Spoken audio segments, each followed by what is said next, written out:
Bonjour et excellent après-midi à tous. Après la séance parlementaire que vous avez pu suivre en direct sur notre chaîne, place à présent au journal. Voici les principaux titres. Caravane pluridisciplinaire au profit des enfants trisomiques et de leurs parents, organisée par l'association SAFA. L'action a eu lieu dans un centre de prise en charge psychoéducatif à Oujda.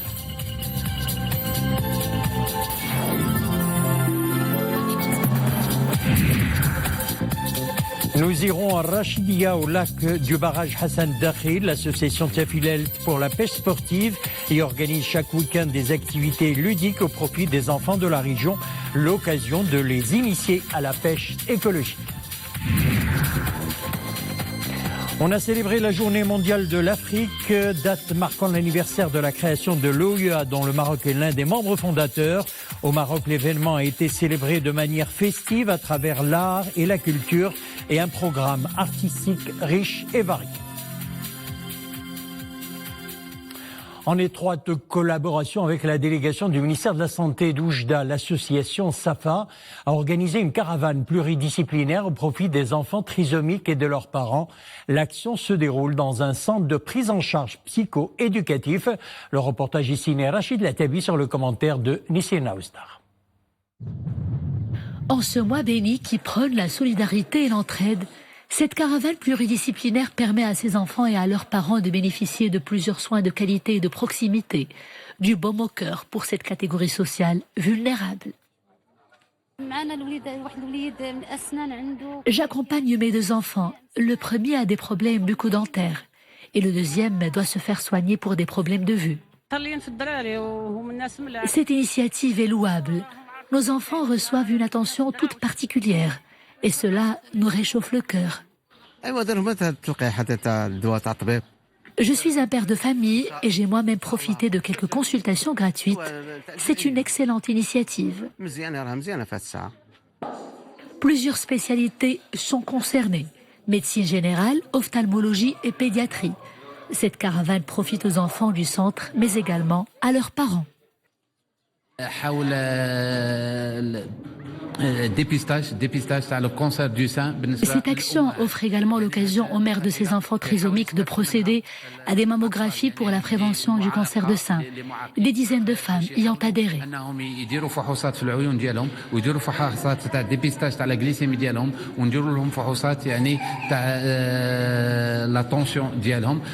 S'étalant sur 3 jours, cette caravane pluridisciplinaire bénéficie à une centaine de personnes.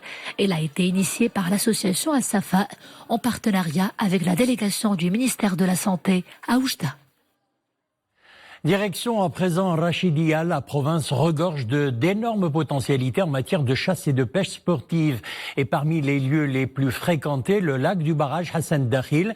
L'association Tafilelt pour la pêche sportive y organise d'ailleurs chaque week-end des activités ludiques au profit des enfants de la région. L'idée est de les initier à une pêche écologique, préservant les ressources naturelles. Reportage Nourdin Nafi et Nissina Oustar. Ils profitent des derniers rayons de soleil en s'adonnant à une activité qu'ils chérissent. Au bord de leur petite barque, ces enfants guettent le poisson à chaque coin du lac. De leurs aînés, ils apprennent la patience, mais aussi et surtout les règles d'une pêche écologique responsable. La prise est généreuse. Elle ne finira pas dans leurs assiettes, mais plutôt dans son environnement naturel. C'est la pêche no-kill.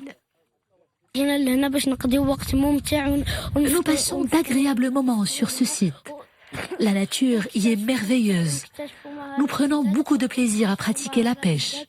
Nous avons appris beaucoup de choses sur la pêche écolo. Nous venons ici chaque samedi. L'endroit jouit d'une riche biodiversité. Et nous sommes parfaitement conscients de la nécessité de préserver les ressources naturelles de notre région. Compétitions, ateliers et autres activités collectives. Tous les moyens sont bons pour sensibiliser les générations montantes à l'importance de la pêche écologique.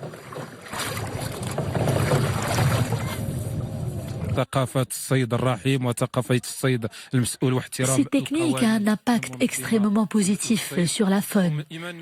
Elle permet de lutter contre la surexploitation des différentes espèces de la région, tout en respectant les périodes de repos biologiques.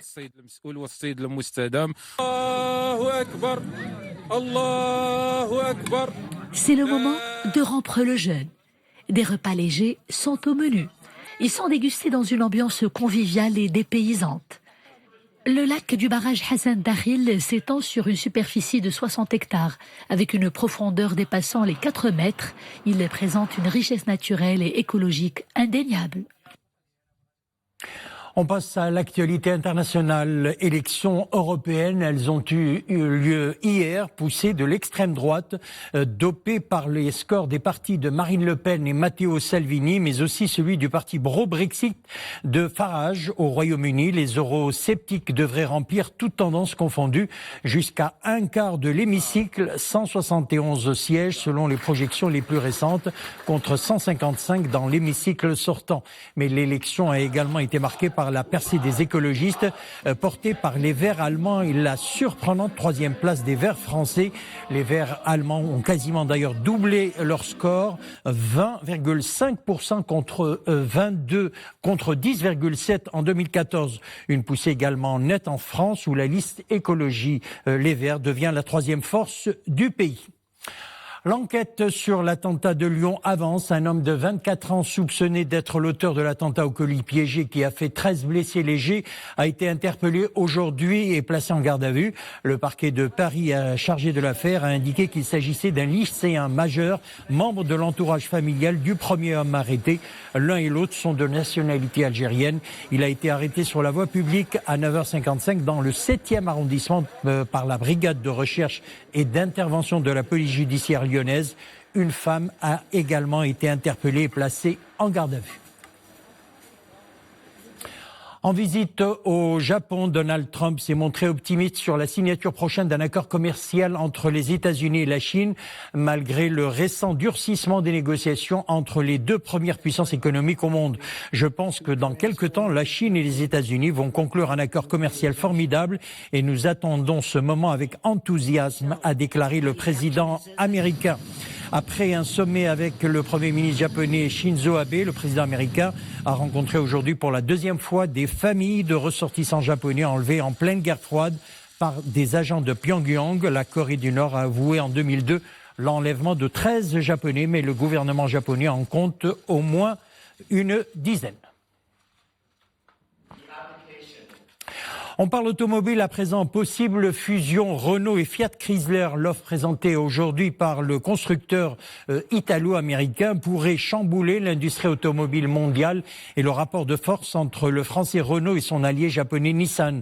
Le rapprochement entre les deux constructeurs donnerait naissance au troisième fabricant d'équipements d'origine mondiale avec des ventes annuelles de 8,7 millions de véhicules et une forte présence dans des régions et segments clés. S'ils parviennent à conclure une fusion, Renault et Fiat Chrysler constitueront un géant industriel de près de 170 milliards d'euros de chiffre d'affaires. Le conseil d'administration du groupe Renault a exprimé son intérêt pour le projet.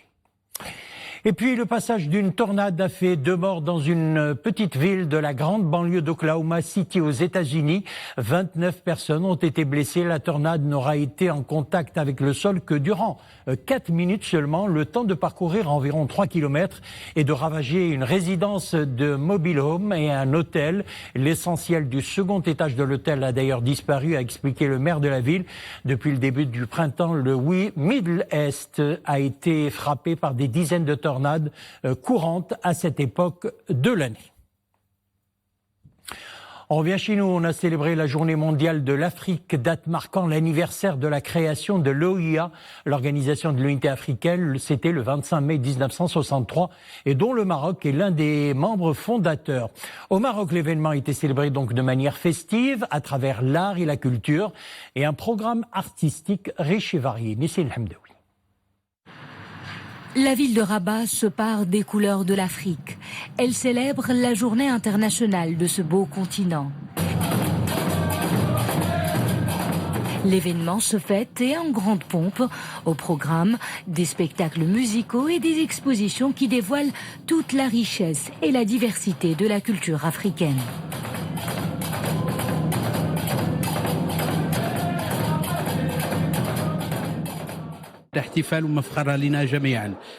Dans le cadre de cet événement, nous avons organisé une exposition picturale qui met en avant l'identité africaine. Et à côté de cela, nous avons programmé des concerts d'artistes étrangers. Le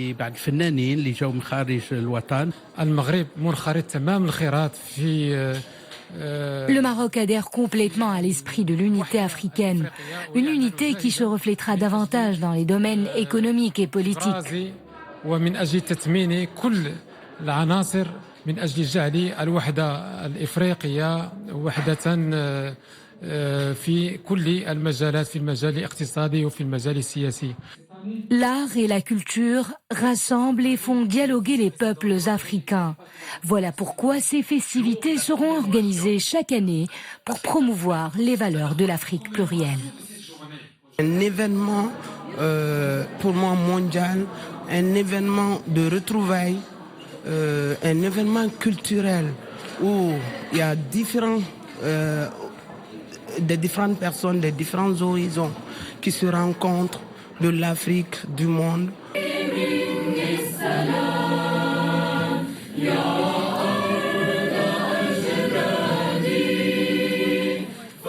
La Journée internationale de l'Afrique est célébrée au Maroc comme un hymne à l'amitié et à la solidarité africaine.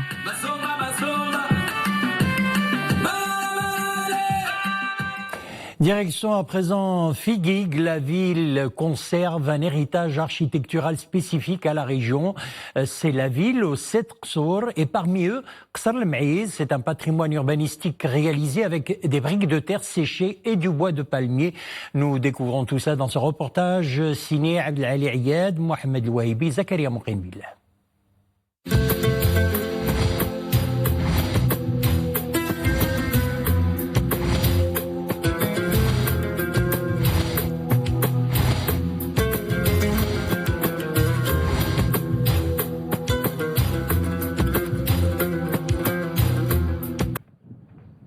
Il fait partie des 7 qsour qui défient le temps à Figuig. Encore fièrement debout, Qsar el-Maïz tire son nom de la principale montagne de la région. Construit à base d'argile, de pierre et de bois de palmier, cette bâtisse historique se distingue par une architecture propre au sud du royaume. Jadis, les populations locales y cohabitaient dans une parfaite symbiose. أول ما يستغل وهي المواد المحلية لأنها سهلة التكاليف. Les habitants utilisaient les matières de construction locales qui ne coûtaient pas très cher et qui étaient disponibles en abondance dans la région de Figuig. Qsar el-Maïz séduit par son cachet architectural traditionnel, mais également ses sublimes portes de petite taille et ses toits témoignant d'un savoir-faire ancestral en la matière. ابن خلدون حقيقة أنه وصف لنا هاد فيغيغ وهي أنها كانت عبارة عن عدد كبير من القصور. On ne connaît que les 7 qsour principaux de la région, mais en fait, outre Qsar el-Maïz, la région dispose de plusieurs autres joyaux patrimoniaux datant de l'époque d'Ibn Khaldoun. Des travaux de réhabilitation sont en cours afin de rendre à ces édifices leur grandeur d'antan.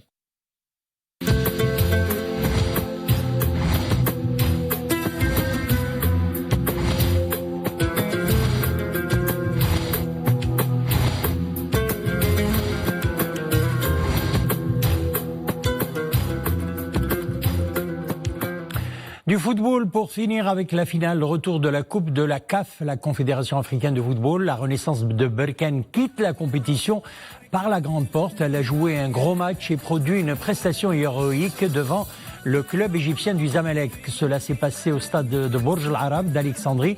La rencontre s'est soldée, vous le savez, par la victoire du club égyptien qui, habitué des compétitions continentales, le club s'est imposé lors des tirs au but, mais une nouvelle fois, bravo au Berkani et au staff technique de cette équipe qui a représenté le Maroc, bien sûr, et la région de l'Oriental.